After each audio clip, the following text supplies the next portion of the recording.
यहां आपके सामने मैं रख रहा हूं, ये अमेरिका का टारगेट, ये जो ईरान का आइलैंड है, अमेरिका के टारगेट पर ईरान का खर्ग द्वीप है जहां अमेरिका ने बॉम्बिंग की। फारस की खाड़ी में पड़ने वाले खर्ग आइलैंड की ईरान से दूरी, जैसे अभी बताया था आशीष ने, 25 किलोमीटर के लगभग, और इसका क्षेत्रफल 48 किलोमीटर का। खर्ग एकदम ईरान के पास फारस की खाड़ी में है। खर्ग ईरान की अर्थव्यवस्था की रीढ़ माना जाता है। इसे ईरान का मुख्य लोडिंग पोर्ट कहा जाता है, क्योंकि यहां ईरान के सभी तेल ठिकानों से पाइपलाइन के जरिए तेल पहुंचता है। खर्ग आइलैंड ईरान के ऑयल ठिकानों से सीधा लिंक्ड है। ईरान से जाने वाले 90% क्रूड ऑयल की सप्लाई इसी रास्ते से होती है। यहां 10 बड़े ऑयल टैंकर एक साथ लोड हो सकते हैं। इस द्वीप पर बने लोडिंग स्टेशन की स्टोरेज क्षमता 30 मिलियन बैरल है, जबकि इससे ऑयल टैंकर में लोडिंग क्षमता 2 मिलियन बैरल पर डे है। खर्ग द्वीप से ही ईरान का 40% बजट आता है, यानी अगर खर्ग बर्बाद हुआ, बंद हुआ, तो ईरान को बेहद बड़ा नुकसान तय है। अब अगर ऐसा है तो संगीता कुमारी हमारे साथ जुड़ रही हैं कतर के पास, कतर से जुड़ रही हैं।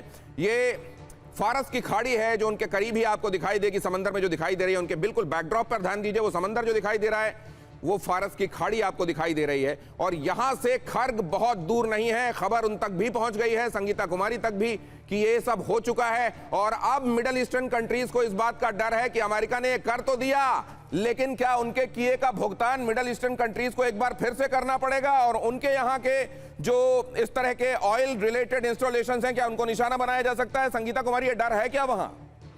आज थैंक यू दिनेश जी मुझे जोड़ने के लिए। आज बिल्कुल डर है, क्योंकि यहाँ पे एक सर्कुलर निकला है और जो मैसेज आता है नेशनल सिक्योरिटी का, उसमें कई जगह पे ये भी है कि इवैक्यूएट किया जा रहा है। तो आज थोड़ी डर की संभावना दिख रही है कि कुछ भी हो सकता है यहाँ पे। अभी तक तो सब बहुत ही लाइट में चल रहा था, सब आसमान में हो रहा था इंटरसेप्शन वगैरह, लेकिन अब जमीनी हालात भी थोड़े से हैं घबराए हुए।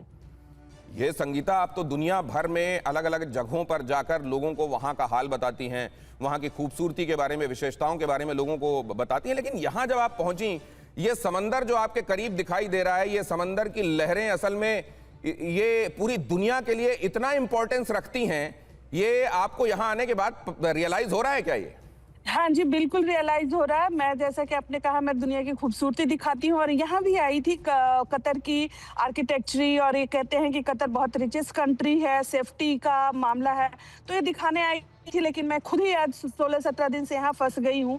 और ये जो हॉर्मुज़ मेरे पीछे ये देख रहे हैं समुद्र में, ये पीछे 2 बड़े शिप यहाँ पे आकर के कमर्शियल पैसेंजर आज 16 दिन से रुकी हुई है। क्योंकि दिखाइए, आप उधर कीजिए प्लीज, कैमरे को उधर कीजिए, हम देखने की कोशिश करते हैं, दिखाइए जरा, क्योंकि उस जगह अगर देख सकते हैं, वो 2 जो शिप बड़े बड़े कमर्शियल हैं, जिसमें कम से कम 10-12 फ्लोर के वो शिप है जो यहाँ रुकी हुई हैं आज जब से स्टार्ट हुआ है। क्या आप देख पा रहे हैं? जी जी, बिल्कुल देख रहे हैं, बिल्कुल देख रहे हैं जी।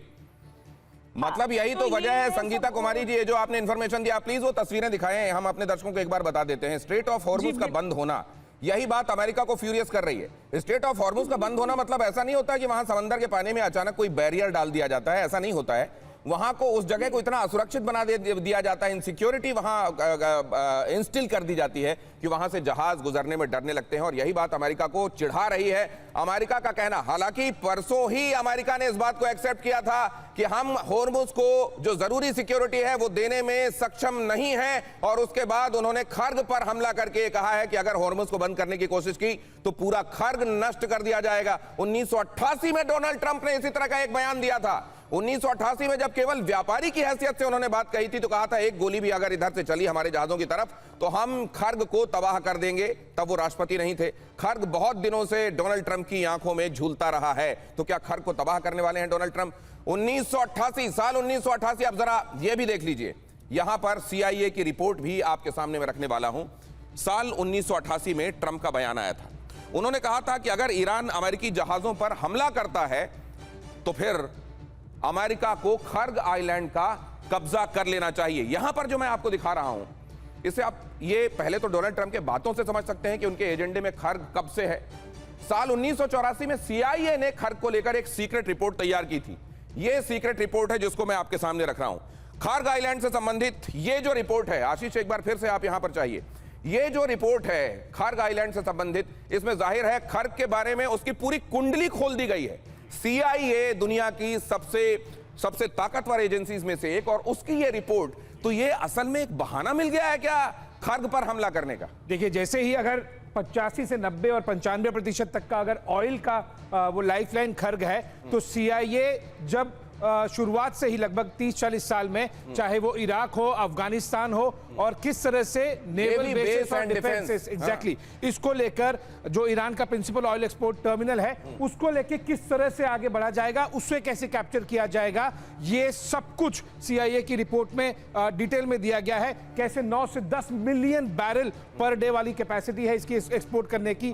तेल तो हमेशा से ही अमेरिका के लिए सबसे बड़ा एक चुंबक रहा है, और अगर इस इतने बड़े चुंबक ईरान की बात करें तो सबसे मेन पॉइंट है वो है खर्ग आइलैंड। और मैं बता दूं, इस तरफ मरीन्स को डिप्लॉयमेंट वाली बात भी अमेरिका की तरफ से शुरू कर दी गई तो है। क्या इस जगह पर मरीन को डिप्लॉय किया जाएगा और क्या यहां से वो ऑपरेशन शुरू किया जाएगा? मरीन को वेनेजुएला में जिस तरह की कामयाबी मिल गई, एक्चुअली समझा जा रहा था कि यहां भी ऐसा ही कुछ होगा। अब बहरहाल वैसा हुआ नहीं है, ऐसा लग रहा है कि वो चनों जैसा मामला नहीं है कोई है कि हाँ लोहे का चना भी है। अब ये देखिए ईरान, ये तेहरान में क्या चल रहा है, इजराइल का यहां पर भी हमला चल रहा है। हालांकि ये ईरान की तरफ से स्पष्ट कर दिया गया है कि तेहरान को तुम एकदम खत्म भी कर दोगे तो हमारे ऑपरेशन रुकेंगे नहीं, क्योंकि मोज़ेक डॉक्ट्रिन पर हमने काम किया है। ईरान अंतरिक्ष अनुसंधान केंद्र पर हमला हुआ है, इजरायली बमबारी के बाद जोरदार धमाका, धमाके के बाद भीषण आग लग गई है।